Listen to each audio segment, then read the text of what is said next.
What's going on, everybody? So in yesterday's video we talked about optics and what the news tries to do to spin narratives, make you believe some things are true that are not. It's important to do that. It's important to try to read between the lines and try to figure out what the real message is. Read the articles, watch their videos, and just understand it's probably a lie. It might not be, but I'd go as far as to say probably 80% of everything you hear in the mainstream media is most likely a lie. Now, I'm sure there's some of you out there that say, oh no, it's much higher than 80%. Yeah, probably. But I'm going to go about 80% because they do tell the truth sometimes, right? The U.S. State Department did say Russia was going to attack Ukraine a couple of days before it did. They did. That wasn't a lie. They were telling the truth. But most people have lost complete faith in these people. They're serial liars. It doesn't matter what it's about. Whether it's climate change, whether it's the Federal Reserve printing money, whether it's Russiagate, whatever it is. It's just lies, lies, lies, lies, lies, lies, lies. Because they need their narrative to come in and swoop in and take over. Right? Now you could, like for example, you could see how spin could be done. It's being reported that Joe Biden might pardon Donald Trump proactively, before he's charged or before he goes to court. Now, I can see it already. Regardless if he's found not guilty or he's not guilty at all, it doesn't matter because what's going to be reported, big news headlines across all mainstream media, Trump pardoned.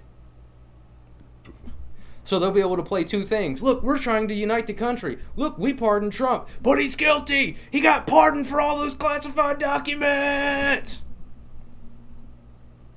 I can see it right now.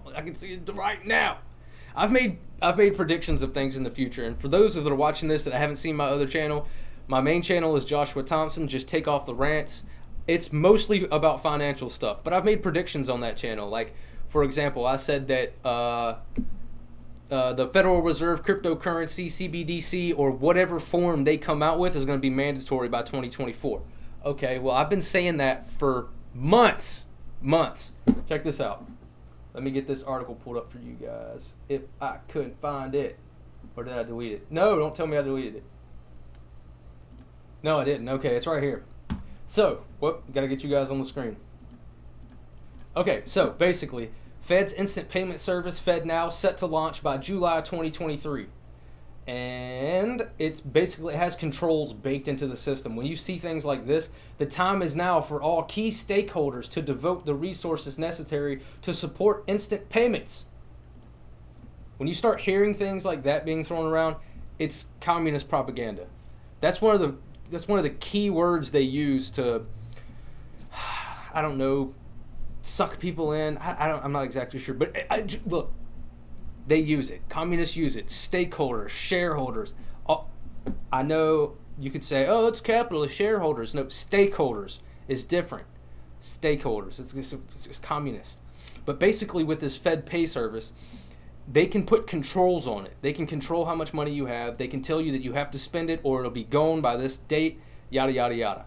Now, that won't be brought in at first. What they'll do is they'll usher it in the beginning as a way to alleviate the pain that people are going to be feeling from the stock crash that's coming that we have really only begun to get into. It's going to be way worse in the winter months, and it'll start to alleviate itself during the spring of next year, but they will come in as the saviors with this new money system, and then it'll be made mandatory by 2024. That's one of my predictions. My other prediction is Trump he'll either lose this upcoming election in 2024 or they will bar him from running somehow. And then him or his son will come in 2028 to get rid of this payment system. I also think China's going to invade the United States in 2060, 2063, somewhere around there. We'll have to wait to see if that one plays out. Clip that and put it somewhere, and you guys can see if I was right. But continuing, more about their lies. Let's try to figure it out. Let's see what they're lying about. Moving along. Always forget to get you guys on the screen. Here we go. Atlantic hurricane season's weakest start in 30 years. Weird. Record August chills in the Balkans. Australia is well below average temperatures. Summer frost sweeps Siberia, Central Asia. Additional snow hits South Africa. Record cold sweeps Australia and South America. Germany to prioritize coal trains over passenger service. South America's Antarctic blast pushes north, sending temps crashing into the tropics. Severe summer snowfall causes mass livestock deaths in North India and Pakistan. Record August chills sweep Morocco. Rare summer freeze strikes Iceland. Wow. That is a whole lot of global warming. Of course, they'll say, well, climate change. Yes, climate change is, it's variable. No duh. That's why you chose that. Maybe you should, if you don't know, you should just go look up ClimateGate and see how they tried to erase all the warming from the 1930s. But what is happening right now is the Hungatunga volcano in the southern hemisphere erupted. And it was quite a large eruption. Now, it wasn't super big. It wasn't the biggest, it's not like Krakatoa or anything. But what happens when a very large volcano erupts? The material that comes out of the volcano goes up into the stratosphere. And it's light. And it stays up there for a long time. And it blocks out sunlight. Not all of it. It just blocks out some. And it's enough to drop temperatures. Imagine... I don't know if you guys have ever seen a eclipse in person, but I saw one when it was over Nashville. I think it was 2017. The temperature instantly dropped. It was crazy. It went down like 10 degrees for that brief moment that the sun was blocked. Well, imagine that to a lesser degree when a volcano like that erupts. I think I got a video of it here I can show you guys. Let me see. Here we go. See that? Basically... I mean, that's probably bigger than a nuclear strike. That might be like 3 or 4 nukes. I don't know. I don't know how much energy was released there, but it's quite a bit. So we knew from that eruption that the southern hemisphere was going to cool down. To what degree, we weren't really sure, but we knew it was going to be some. Like, for example, the northern hemisphere experienced a measurable drop in average temperatures after the... eruption at Mount St. Helens. So we knew it was going to affect the southern hemisphere to some degree. What we still don't know is, will it bleed over into the northern hemisphere? It has to, typically it's got to be a very large eruption for that to happen, but it can happen. So time will tell, don't know yet, may or may not happen. We will see.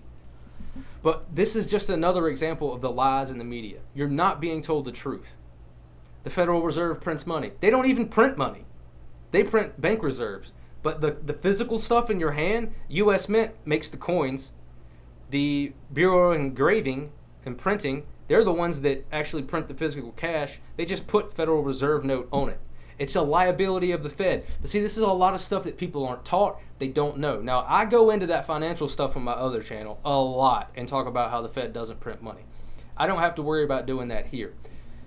All I'm telling you is, in a world of lies, it's up to you to seek the truth. It's not just as important to understand that they're lying to us. The real question is, what are they not telling us? That's what you need to know. The stuff that's not even reported. And it's probably hard to find, and it might not even be from a good source that you can verify. But it might be something that'll lead you in the right direction and to finding the truth. Because I guarantee you, the stuff that's actually important that you need to know, that is very, very valuable to your life, is the stuff that they do not report because they don't want you to know. They don't want you to know about the food shortages that are coming. They don't want you to know about the crop yields being less because of the fertilizer shortage. They don't want you to know that there is a potential beef shortage in the future because the prices went up so fast the ranchers couldn't even afford to feed their cows, so they all took them to slaughter at the same time. So yeah, meat prices will be stable for a little bit, but when do they start getting worse? And how many of you will even heard of this? So as I always say, prepare. I use My Patriot Supply. The food's not great. They're not a sponsor, but you will survive. It's 2,000 calories a day. It don't have any meat in it, so find alternatives for meat. Make sure you have water. Make sure you have portable power. Just do what you can to make sure that you'll be safe in the future. That way you can relax now. How about that? I love each and every one of you, and I'll see you in the next video.